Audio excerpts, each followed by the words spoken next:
Hello everyone, তো সেই দিন ছিল ডে 3 ইন হায়দ্রাবাদ। আমরা সবাই মিলে একটু ঘুরতে বেরিয়েছিলাম। এই যে দেখতে পাচ্ছ, অটো করে যাচ্ছিলাম।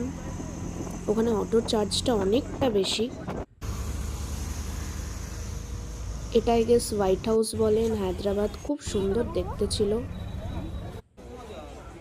দেন আমরা টিকিট কাউন্টারে গেছিলাম, সাংঘাতিক ভিড় ছিল। টিকিট নিয়ে এটা একটা পার্কে ঢুকেছিলাম।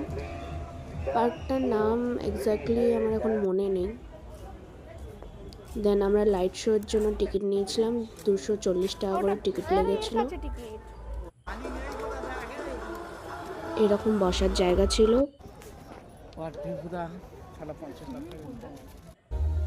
এই যে লাইট শো স্টার্ট হয়ে গেছিল, খুব সুন্দর একটা লাইট শো দেখলাম।